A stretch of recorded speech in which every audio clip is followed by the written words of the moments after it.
Good morning students. Darshan B Ed college की online classes में आपका स्वागत है। आज हम नया टॉपिक पढ़ेंगे स्मृति, जिसे हम इंग्लिश में बोलते हैं मेमोरी। स्मृति क्या है, पहले हम इसका स्मृति का अर्थ और परिभाषा पढ़ते हैं। पहले इसका हम अर्थ पढ़ते हैं। इसका अर्थ है इसका, जो कुछ भी इंसान सीखता है, देखता है, समझता है, इसका चिन्ह मस्तिष्क में छप जाता है। तो जो चिन्ह इसका मस्तिष्क में छपा वो चिन्ह क्या कहलाएगा? स्मृति कहलाएगा। यानी कि जो कुछ भी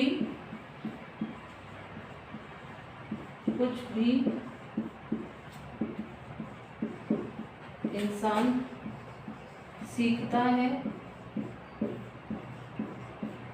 समझता है,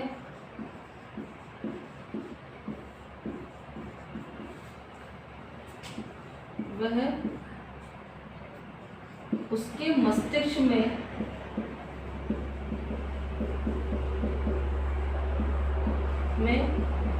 छप जाता है।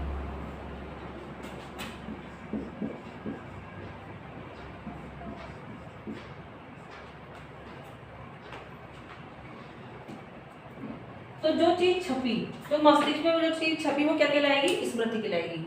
यानी कि मस्तिष्क में जो भी चीज छपी हमारे, जब हमने देखा या समझा, जिस भी चीज को हमने देखा, इंसान सूंघता है, सुनता है, तो जो चीज हमारे मस्तिष्क में छप जाती हैं तो वो क्या कहलाती हैं? स्मृति कहलाती है। स्मृति एक मानसिक क्रिया है। स्मृति का आधार अर्जित अनुभव है। इसका पुनर्पादक परिस्थिति के अनुसार होता है। जब हम किसी वस्तु को छूते हैं, देखते हैं, सूंघते हैं, तब हमारे ज्ञान वाहक वस्तु उस अनुभव को हमारे मस्तिष्क के ज्ञान केंद्र में पहुंचाता है। यानी कि हमारे जो ज्ञान वाहक वस्तु होते हैं,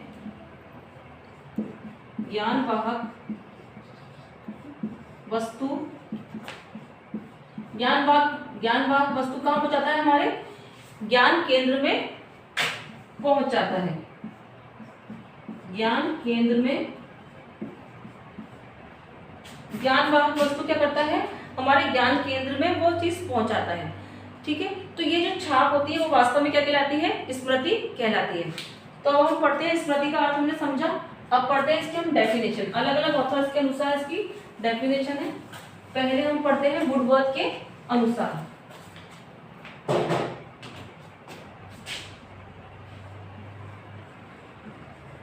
वुडवर्थ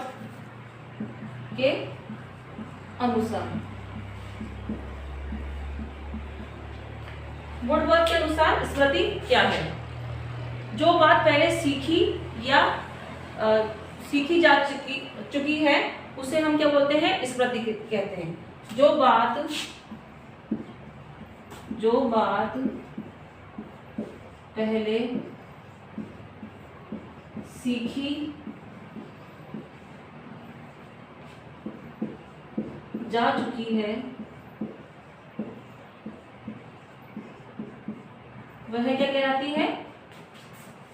स्मृति कहलाती है।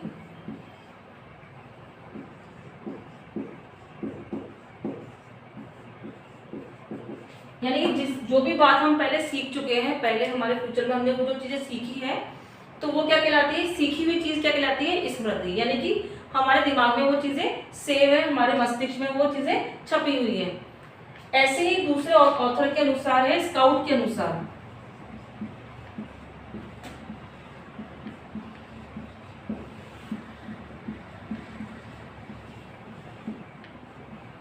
स्काउट के अनुसार क्या है स्मृति?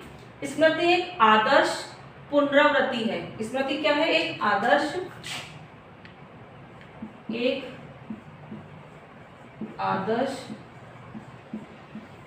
पुनरावृत्ति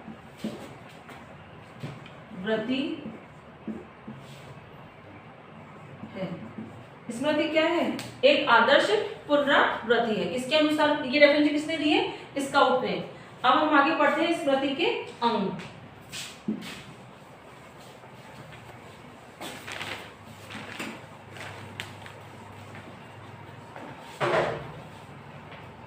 स्मृति के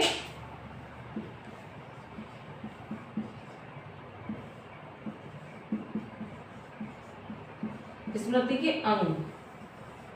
तो जो पहला अंग है वो क्या है? सीखना, यानी कि लर्निंग। पहला जो अंग है इसका वो क्या है? सीखना, जिसे हम इंग्लिश में बोलते हैं लर्निंग। सीखना, स्मृति का पहला अंग है सीखना। हम जिस बात को याद रखना चाहते हैं उसको हमें सबसे पहले क्या करना पड़ता है? सीखना पड़ता है। यानी कि जो भी चीज हमें दिमाग में अगर हमें याद रखनी है, कोई भी चीज हो, जैसे कि फॉर एग्जाम्पल एग्जाम के टाइम पे जब हमारे पेपर्स होते हैं तो कोई भी क्वेश्चन को हमें पहले याद करना पड़ता है। मैथ्स का क्वेश्चन ले लिया, अगर हमें उसे सॉल्व करना है एग्जाम में, तो पहले क्या करेंगे? हम उस क्वेश्चन को सॉल्व करेंगे, यानी कि पहले हम उसे सीखेंगे, तभी हमारे दिमाग में याद रहेगी। तो जब आगे जाके एग्जाम आएगा तो हमें क्या फटाफट वो चीज याद रह जाएगी, क्योंकि हमने वो चीज क्या है? सीखी हुई है। ठीक है, तो ये तो उसका पहला पॉइंट हो गया, पहला अंग हो गया। सेकंड जो अपना अंग है वो है धारण। धारण, जिसे इंग्लिश में हम क्या बोलते हैं? रिटेंशन।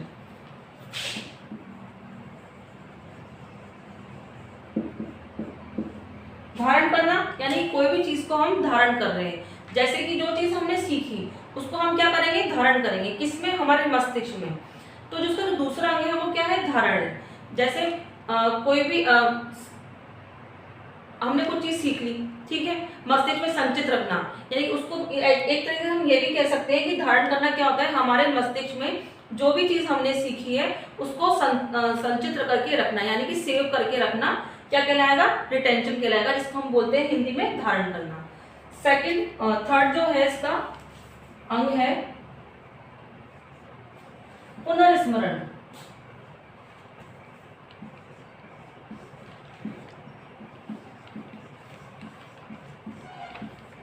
इसका जो सेकंड वो है पुनर्स्मरण, जिसको हम इंग्लिश में बोलते हैं रिकॉग्नाइजेशन, नहीं रिकॉल, सॉरी, इसको हम क्या बोलते हैं? रिकॉल बोलते हैं। यानी कि पहले हमने वो चीज सीखी, सीखने के बाद क्या हुआ? उसको धारण करा, हमारे मस्तिष्क में संचित करके रखा।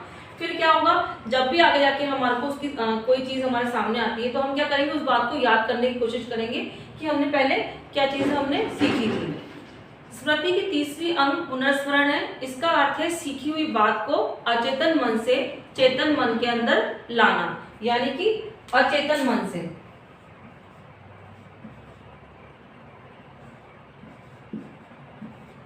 अचेतन मन से कहाँ लेके आना?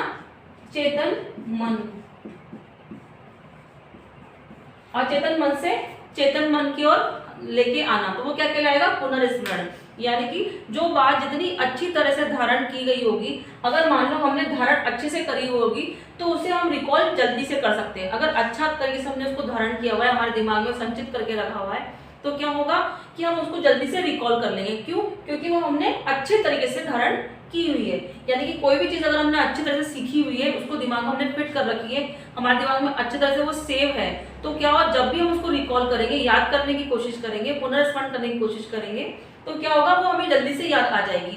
क्यों? क्योंकि हमने उसे अच्छे से धारण किया हुआ है। फोर्थ जो पॉइंट है, फोर्थ हमारा जिसका फोर्थ जो अंग है वो है पहचान। पहचान को इंग्लिश में हम बोलते हैं रिकॉग्नाइजेशन।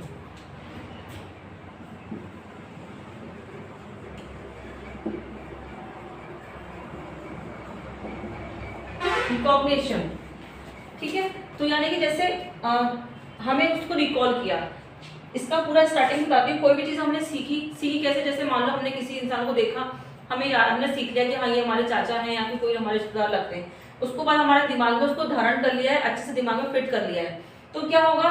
जब हम उसको दोबारा हमें को दिल्ली, जैसे सपोज करो हमें कहीं गए, सपोज करो हम दिल्ली गए, तो वो व्यक्ति अगर हमें दोबारा मिलता है, कहीं वहां हमें दिखता है, तो क्या करेंगे? उसको रिकॉल करेंगे, याद करने की कोशिश करेंगे।